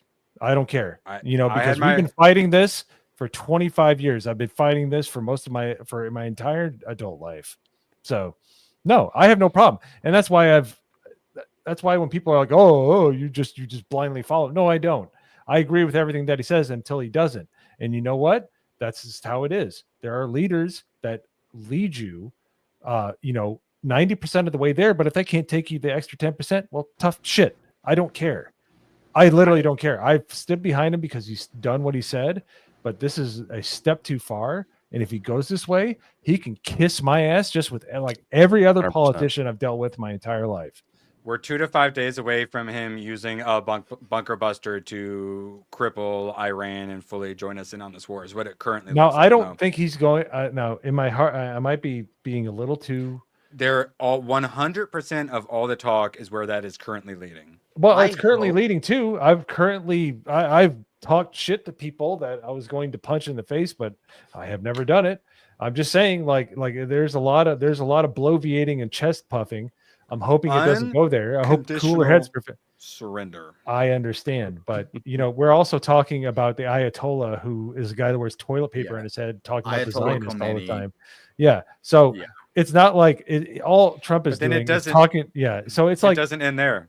Then well, who's of course it Israel doesn't gonna end there. missile I'll strike say next? this. I'll say George? It doesn't end there, but I there is. really Yeah, go ahead, hope sorry. that this is another instance, which has happened a couple of times, where Trump sees a light at the end of the tunnel that I don't see, and he ends up pulling us through it, and boom, talking big was exactly what he needed to do, and then Ayatollah Khomeini has to now fold, which the Crown Prince of Iran, from what I saw earlier today, was saying that they are on a collapsing spiral and there's no way to get away from it. So hopefully they realize that.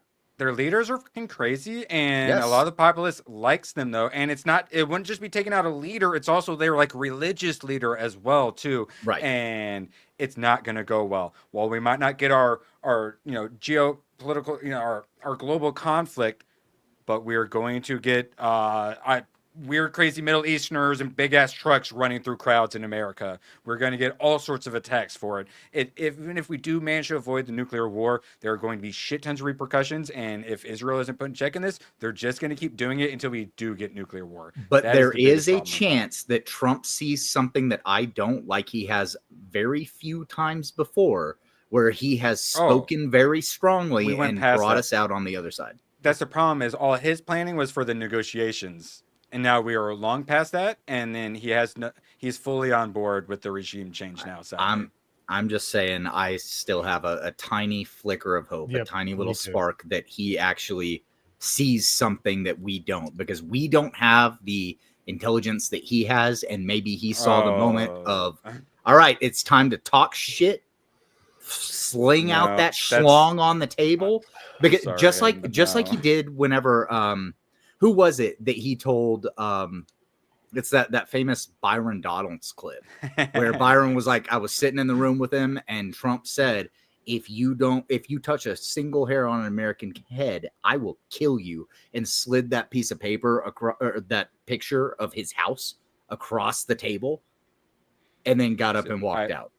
I hope this is one of those moments. That was ISIS. But it's not. That's the problem, is that is what he was doing, and he was doing a really good job. And then 2 or 3 days ago, it all 100% completely went out the window. And I'm sorry, guys. Love you. I followed all the QAnon Q-tards.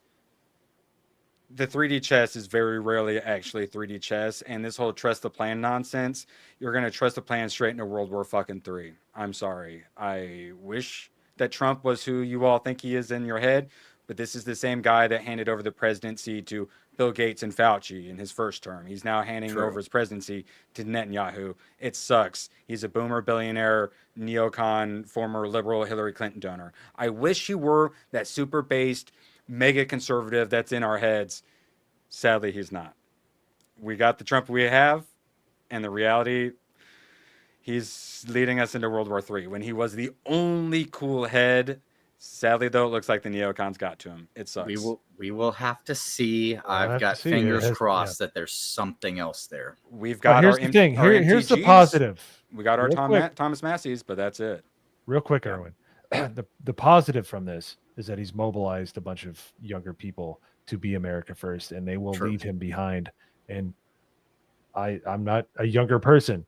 I will leave him behind too. Politicians are merely spearheads to a movement, but not something this big, Mo. We got them to walk back. They said we weren't going to do immigration raids on farms and whatever it was, like meat packing plants or whatever. And we got so mad, they finally said, "All right, we'll do the raids. We'll do the raids." Yeah, that sort of a thing. We can get them to change their mind. No amount of complaining on Twitter though is going to stop what's coming. I wish it. I understand, but it is. It's a trend. We always on other streams we talk about stream charts. We see the chart go as long as it trends upwards. That's where we need to go. It sucks. I hate to say it that way, but that's the way society goes, because we're full of idiots. And until we push the rest of society to go that direction, it can't go in a straight line. It never does. So I'm not saying what he's doing is correct, and I will denounce anything that he does that is anywhere near mimicking neocon behavior. But I'm just saying, if we're heading the right direction, it stinks in the meantime. his blind spot.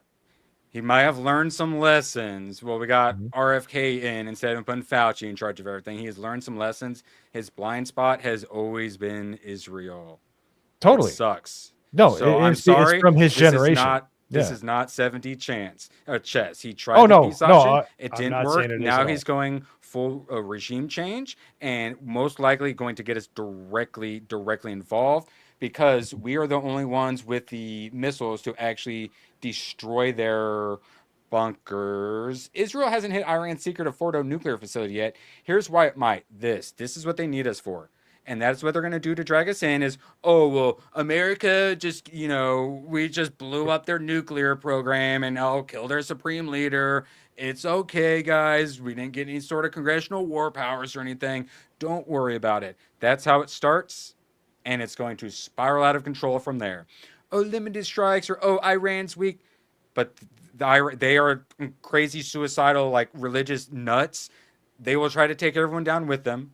Even if they manage to get neutralized from that, Iran was one of the few strong people in the region that could be that counter force against Israel and America. Once they're down, all the other countries are going to say, fuck that noise, we are next. And then that's when you get a Pakistan or whatever joining in. Bam. Oh, we just want to do a limited strike. Trump managed to do his killing Soleimani in his first term. Managed to pull that off without too many repercussions. We are way, way, way too far. And if he drops that bunker buster, we are fully 100% in World War III, and you're not de-escalating from that. And we are 2 to 5 days away from that happening. Like I said, I hope it's a threat that they actually take heart to, and then the collapse of the Ayatollahs ends up happening, and we didn't have to get involved. There was no war. Maybe there's something here that we're not seeing. I'm really people hoping don't so. think, Pat. They just want the first surface level shit. No one ever wants to think second, third, fourth. What happens next? As MTG says, if we get involved in this war, we are going to see terror attacks right here on our homeland because Biden and the Democrats ripped our border open. We are unbelievably infiltrated, and just like how Ukraine had all the fake houses open up and all the drone swarms came out and started blowing up a bunch of strategically important stuff. That shit's all here. They got their suit. Every single adversary already has their suitcase nukes in. They've got all their operatives. They are ready to cut our power off, hit our infrastructure. It's ready. We do not want to start this because it's just a missile strikes halfway across the world. Who cares? Let's do a little fun regime change until the nuke goes off in the city in your state. Again, I'm saying I hope there is no missile strike. And Erwin, when you were saying that there were sleeper cells in the country already on standby, wasn't there a couple incidences? I think it was a couple of years ago where people were attacking power stations and stuff, kind of doing little test runs and things to see if they could hit the infrastructure. So I remember hearing about that too. Yes, and when World War, it's going to be a war fought on every single level, economic and financially, technological. It's going to be drones. We're going to have space weaponry. It's going to be full-blown cyber and information warfare. It's going to be every full-blown, full-spectrum warfare. We are not ready for it. We are not used to having war in our country. Something gets blown up, or as here we go. New York Times, Iran is preparing missiles for possible retaliatory strikes on U.S. bases, officials say. So that's how it will start. They're not going to officially just start sending missiles over into mainland America. It's going to start with attacking our bases, and then that is going to 100% get Trump to quadruple double down, and it's going to say, well, look, Israel's right to do all of this. Look, they attack one of our bases. If they don't attack one of our bases, then CIA or Israel, one of them will attack a base and blame it on Iran. False flag style to get us into a world war, just like the last two world wars. And then that is how one of the many ways it escalates and spirals out of control. The second they attack an American base in the Middle East, you want a world war. That's how you get a world war. Yeah, true. You're not wrong. And everything is heading that direction. Trump says he's giving advisors instructions for Iran to be obliterated if it assassinates him. Bibi saying that, Iran's already tried to assassinate him twice. So they literally just said, Trump's just like, hey, if you guys want to get whatever you want, just assassinate me. That's the other thing. We start that, we actually launch those missiles, we do that bunker busting. They are going to immediately, or So that's, the Iranian, that's like the deep state plot. Or if he tries to back away and take us away from the war, then that's also going to trigger other people trying to do attempt number 3. And this end up screwing up the Republican Party. None of the MAGA people go out and vote. We lose in the midterms, and it's going to be just impeachment, and then they're going to go for attempt number 4, 5, 6, 7 at that point. Trump is screwed in every which way, and he's got the worst people around him. We need a fucking miracle. Magnum for 20, I don't think that Trump wants World War III. Correct. But that's what you do. You put yourself, surround yourself with the worst people. They literally, presidential advisors literally scheme how to manipulate presidents. That's what happened the first term. That's correct, because you put the worst people around. And even when he got much better people in, he's still, what's his weak spot? Israel and the neocons. I'm not some Israel-obsessed, Jew-obsessed crazy person. But they like to get us into wars. And that Trump has had that. And that also is why we got Jared Kushner as his advisor in his first term, which was abysmal. So much of it, that is his biggest blind spot. So even if he figured everything else out, he hasn't figured out how many he murdered with his jabs. And so they're going to do another bioweapon if World War III doesn't work out. And yeah, he hasn't figured out the whole he's getting used by the neocons to start World War III situation. It's his biggest blind spot, and that's what they're using. And I don't trust him. It's going to go the same way as lockdowns. He's going to know better, but he's going to get put in a position where he feels like he can't do anything but the wrong thing, and he's currently doing the wrong thing. It sucks.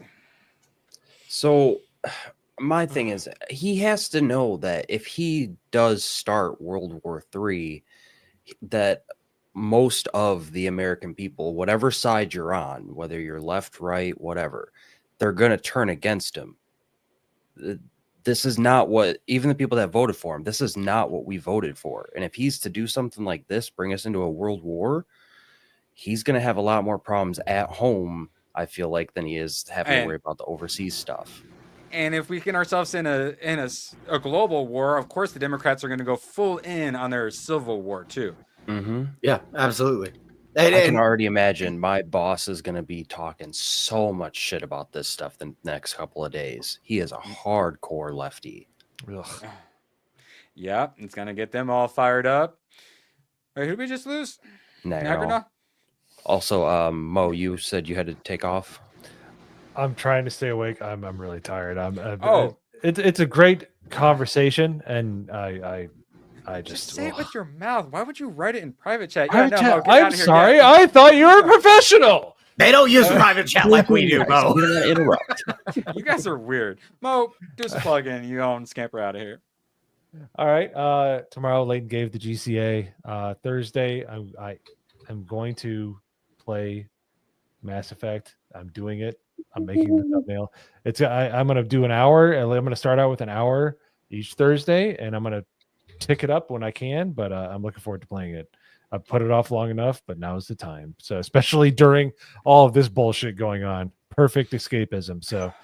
But halfway through the first story arc, and then the world will end. And hey, whatever. As long as I'm looking at whatever the hell her name's ass is, I think we'll be fine. So, well, you got to get to number 2 before you get to meet Miranda. Oh, well, I better speed run the first one. That's what I'm saying. But yes, I know it's going to be close. It's going to be at the line there. But anyways, no, thanks for having me on. It's nice to know that we don't all live in the same echo chamber and that we all have different thoughts on the situation.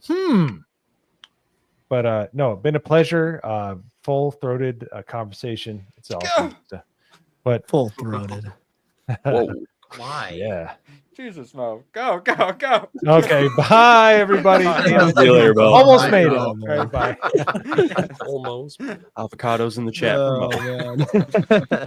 So we're talking about how, the left's not happy about this either. So Thomas Massey, it might be our dumb libertarians that actually save us from us. This is not our war, but if it were, Congress must decide such matters according to our Constitution. I'm introducing a bipartisan war powers resolution tomorrow to prohibit our involvement. I invite all members of Congress to co-sponsor this resolution. A lot of the Democrats are trying to grandstand over it. So if we can get the libertarians and the grandstanding Democrats to come together to say you have to actually declare a war, is the only thing I see stopping this, and that would be insane if the crazies came together to end World War III. It would be the first time since, I believe, World War II, because everything else has been a quote-unquote military action. Correct. We don't really declare war anymore. And that's the thing, is like, Tom, I'm sorry. They don't give a shit about your war powers resolution, bud. Dude, he's so smart. And Thomas Massey, he's actually like, his libertarian mindset actually aligns very similarly with what I think. But unfortunately, we're fighting a war between two parties, and the libertarians aren't one of them. And it's really sad. I don't know, Al. I personally would prefer not to have World War III. Yeah, we don't want war here for the most part. I'm just a MAGA I choose grifter. life. Yes. Hayden, United States officials say that President Donald Trump is seriously considering a strike on Iran ahead of a crucial Situation Room meeting. They had a Situation Room meeting with the National Security Council today, Hayden, because they're going to do the missile strike in like 2 to 5 days. Did we hear anything out of that? Was that when the unconditional surrender truth came out? He did. No, he truthed a bunch before, and then they went into it. So he did crazy inflammatory, escalatory truths, and then they had a Situation Room with the National Security Council. Oh, Jesus God. To discuss if they should start missile striking Iran, but really it's when they're going to start, essentially. Yeah. I hope that's not the case, and then Trump keeps bringing up. Oh, Trump knew this was going to happen. He telegraphed that this was going to happen, and he also keeps talking about our super powerful weapons. We do have super powerful weapons, and like I said, I really hope this is a case where Trump just sees hey, if we just talk big right now, they'll back down, because it's happened before. But I'm saying we are too far past that. And then while Trump's all like, we have got controls over their sky, literally they're still missile exchanging. You don't actually have control. And I think his negotiating tactic is he wants to send a rod from God. Wait, have we confirmed that the rods from God actually fucking exist now? We have to have some sort of technology, or it's depleted uranium, or we have some sort of space-based weaponry that is specifically meant for bunker busting. So a decent chance that's what they would use, or some sort of, You know what? I've changed my position. I have totally changed my position. I want to see one of the rods from God fired. It's been a rumor for fucking 30 years that we have titanium rods that are 5 stories tall, that are just in a satellite, and we can just piston them down at the world in a direct spot, and they will just fucking obliterate that area. If we have that, I want to see it. Wow. Well, I had never heard of that, actually. They're going to say, they used some new special technology and destroyed an entire Iranian mountain. There's a reason we have Space Force, guys. It's not because space warfare is coming in the future and we need to prepare for it. It's because we already have space warfare and space weaponry. I fucking hope so. Because you know what? I'll say this. I don't like war. But if we can just dominate the entire fucking planet, fuck it. Let's just do it. If we take everybody over, there's no more problems. All right? The great American empire. There's got to be some middle ground somewhere in between there, though, Hayden. Fuck them. Launch the rods from God. We are the supreme nation. Everyone bow to us. Your nuclear capabilities mean nothing. So, Hayden, your stance is either full-blown anti-war, global peace, or you want global domination by space weaponry. Yes, absolutely. All right, just checking. So, I think somewhere in between there is where I'm standing currently. Well, I mean, either we can stand up to him or we can't. And if we can stand up to him, we can completely dominate him and fuck him. Yo, Pops, we're going to you for the last one, then we're going to get out of here. Like I was saying, Rasmutin's finding, yes, it looks like a plurality are going to say that the LA protests are a riot and not mostly peaceful. And then he had a bunch of other stuff about how it is hurting the Democrats so bad. And then even the mayor, she's like, you destroyed the city. Everything is covered in spray paint. Yo, Pops, you were on the ground. How actually fucking destroyed was Los Angeles? Or the other places you went? I'll say this. It wasn't like 1993 in the Rodney King riots. That was a big clusterfuck. All right. I mean, a lot of people died. A lot of property got destroyed. And that's not to say there that there wasn't looting, that there wasn't built. I saw a group of rioters, I guess, that they were surrounding the Los Angeles Times. And you got to remember, these are the night groups. The daytime groups are completely different, right?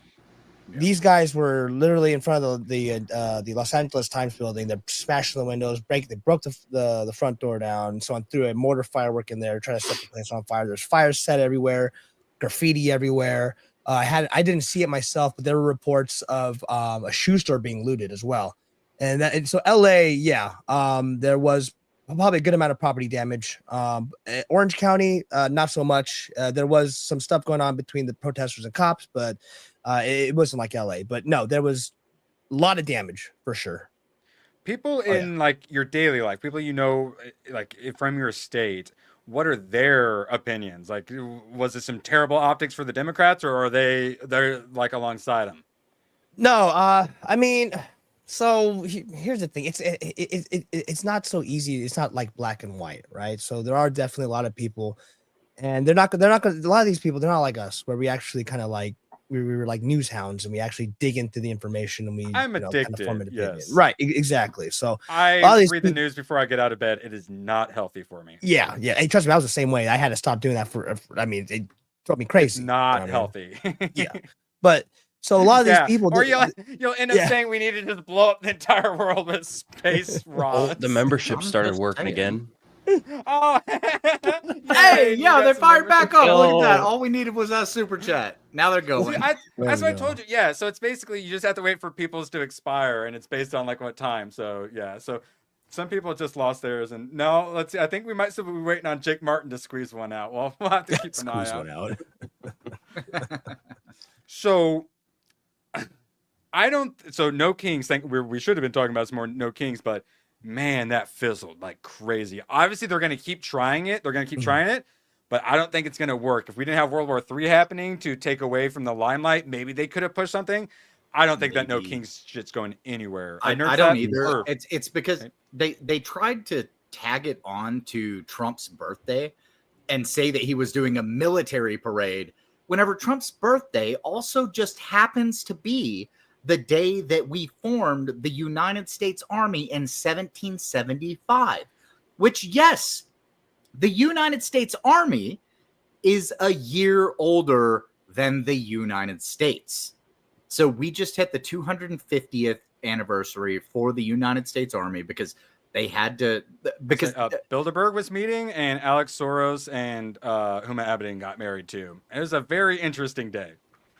Oh, I didn't notice that. I just noticed that people were fucking bitching about how like our army for many, many years, our army has gotten rid of traditional marching and doing the lockstep thing because it's way more fucking efficient to just let your soldiers walk.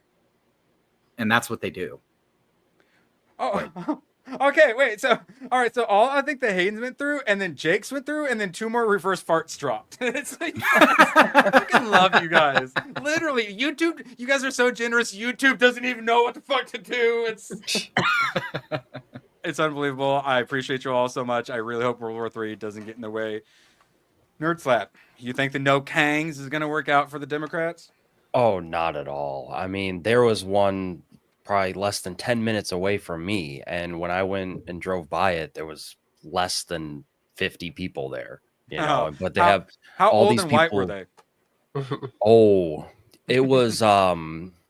It was like all the seniors got loose from the VA center. It was just nothing but old people. It was ridiculous. And then I guarantee you, half of them probably didn't even know why they were there. Willing to bet. Yeah. Correct. And then you looked at the military parade, and it was actually like people of all ages and ethnicities, and was actually like super naturally diverse. And then they're all No Kings protests was just a bunch of old white people. Well, can I just say this about the No Kings protests I went on? I've noticed, I was hearing different stuff from different people, and what I noticed is that the major cities are where is where the majority of like the actual stuff was happening. Like all the smaller events, whatever. That's where you saw kind of like the white liberal, old ladies like holding signs and stuff like that.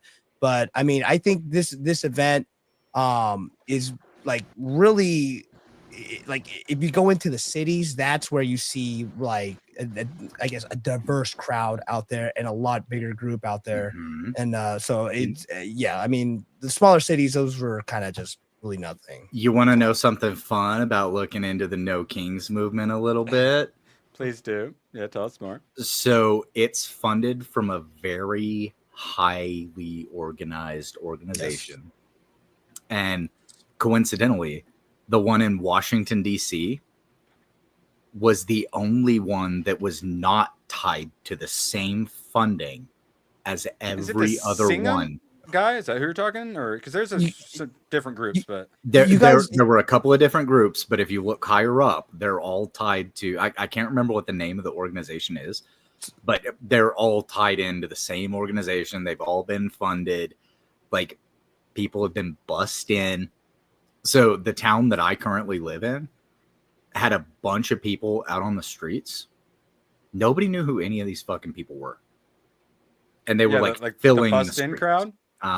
Yeah. I say, Yo Pops, what's your thoughts on grassroots versus astroturfness of it all?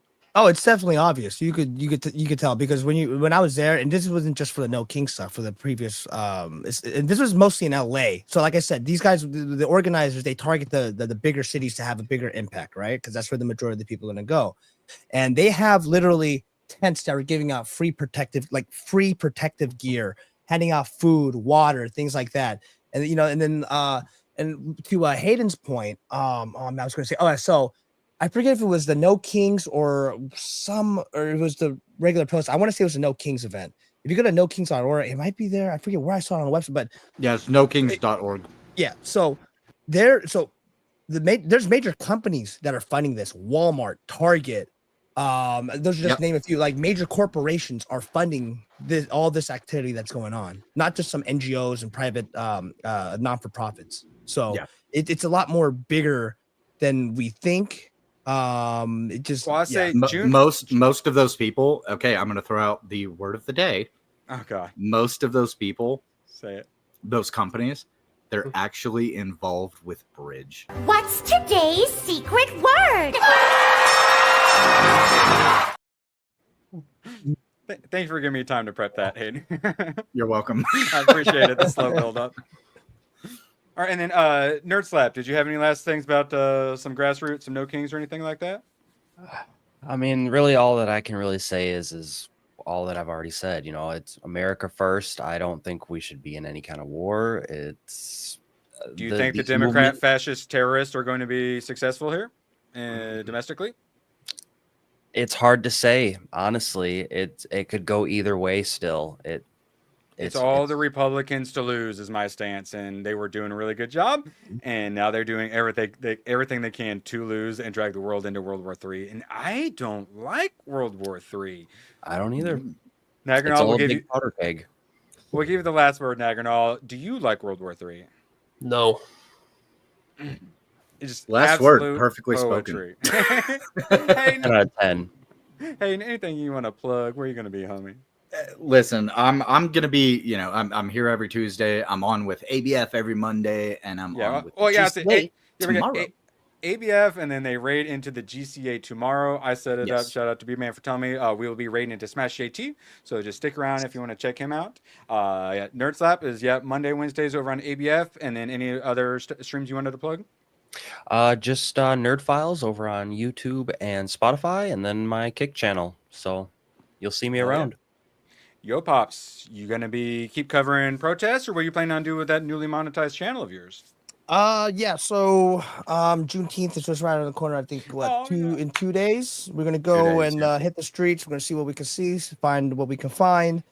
In the meantime, I mean, I'll do my thing over on the GCA tomorrow on Wednesday nights, and I don't know. We'll see. If there's it might be, I might just be covering protests, and maybe I'll cover some some local news and things like that. So keep your eyes open, stay tuned. Find me on Yo Pops 215 YouTube X Kick. Absolute. He also does fucking no. He also does sick fucking DJing over on Kick, and he's not shouting that out enough. He can't do it on YouTube because copyright and shit like that. But damn, listening to him. I've been in the same house with this man as he's mixing up beats. And all of us are just jamming the whole time that he's streaming, he's mixing, he's playing music. We're all having a great time. He's outside live on Kick, just not even talking to any of us. And we're all dancing around the house, just hanging out. So yeah, go follow him on Kick too. I love to see it. I know, just doing your own thing. And they're like, I'm going to get up off my butt. It was what the fires. It was the first time you went out. And you're like, I'm going to do that again. I'm going to get up off my butt. Yeah. When you do that, magic happens, guys. Naganal, anything you wanted to plug? Yeah, I'll be on ABF's channel tomorrow and the GCA. And then I'll be on Comics Dad's channel on Juneteenth, actually. Yeah. Thursday. Nice. And then I'll be on Project Egg Roll this Saturday. Y'all better be talking about I saw him on Juneteenth. Wait, you actually have things to plug? You got multiple things to Naganal? What the fuck? Yeah, it's Jay's fault. I'm quite sure. If you want to get Naganal's cutting edge commentary, make sure you follow him over to those streams. And yes, Magnum Norris, we all know Lindsey Graham eats his politics the long way. That's for sure. He sucks him down. He sucks him on him first to, make him softer. And him and Frank Lutz do a little polling late into the night. And them and Kevin McCarthy start polling each other. All over each other's faces, and we're not doing the long outro. We went late. I love you all so much. I'll see you guys Thursday. Bye, guys. Thursday night after the stream, I'm gonna go watch 28 Years Later, and I'm a little bitch, and it's gonna make me scared. I want to see it so bad. I'm stuck at work. It looks good. It looks good, and it's gonna jump scare me like a bitch. Thank They're you my all. favorite zombie movies. You guys went crazy on the sport tonight. Holy shit. Monty Python finally took it back. Is going back and forth. Monty Python, Holy Grail ends up winning. Let's go. I'm looking forward to it. Appreciate you all. Magnum, laugh us out.